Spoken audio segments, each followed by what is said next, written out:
રાજકોટના સોની બજારમાંથી પકડાયેલા 3 આતંકીઓને સેશન્સ કોર્ટે આજીવન કેદની સજા ફટકારી છે.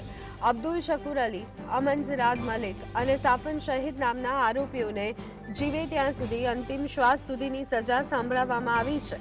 જુલાઈ 2023માં એટીએસે ગુપ્ત માહિતીના આધારે આરોપીઓની ધરપકડ કરી હતી. આતંકીઓ અલ-કાયદા તઝીમનો પ્રચાર કરતા અને મોબાઈલનો ઉપયોગ કરી દેશ વિરુદ્ધ ઝેર ઓકતા હતા. આ કાર્યવાહીથી રાજ્યમાં આતંકવાદ વિરોધી કડક કાર્યવાહીનું વલણ સ્પષ્ટ થયું છે. તો રાજકોટ સેશન્સ કોર્ટે 3 આતંકીઓને આજીવન કેદની સજા ફટકારી છે. અલ-કાયદા તઝીમનો પ્રચાર કરી અને મોબાઈલનો ઉપયોગ કરી દેશ વિરુદ્ધ પ્રવૃત્તિ કરતા હતા. વર્ષ 2023માં એટીએસે સોની બજારમાંથી આ 3 આતંકીઓને ઝડપી પાડ્યા હતા. અબ્દુલ અલી, અમન મલિક અને સાફન શહીદને સજા ફટકારી છે. તો રાજકોટ સેશન્સ કોર્ટે 3 આતંકીઓને આજીવન કેદની સજા ફટકારી છે. તો અલ-કાયદા તઝીમનો પ્રચાર અને મોબાઈલનો ઉપયોગ કરી તેઓ દેશ વિરોધી પ્રવૃત્તિઓ કરતા હતા.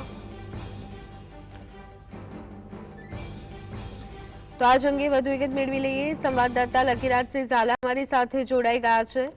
લકીરાજ, સેશન્સ કોર્ટે 3 આતંકીઓને સજા ફટકારી છે અને તે પણ આજીવન કેદની. શું વિગતો?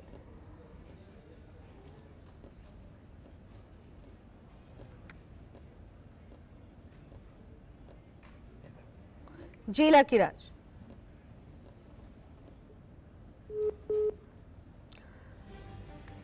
તો ફરી એકવાર સંવાદદાતા લકીરાજસિંહ ઝાલા પાસેથી વિગતો મેળવવાનો પ્રયત્ન કરીશું, પરંતુ અત્યારે હાલ જે સમાચાર મળી રહ્યા છે તે પ્રમાણે રાજકોટ સેશન્સ કોર્ટે 3 જેટલા આતંકવાદીઓને આજીવન કેદની સજા ફટકારી છે.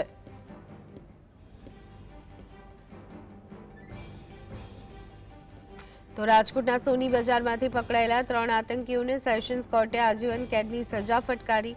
અબ્દુલ શકુર અલી, અમન સિરાજ મલિક અને સાફન શહીદ નામના આરોપીઓને જીવે ત્યાં સુધી અંતિમ શ્વાસ સુધીની સજા સંભળાવવામાં આવી છે.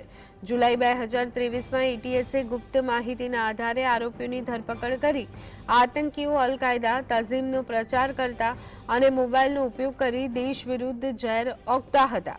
આ કાર્યવાહીથી રાજ્યમાં આતંકવાદ વિરોધી કડક કાર્યવાહીનું વલણ સ્પષ્ટ થયું છે.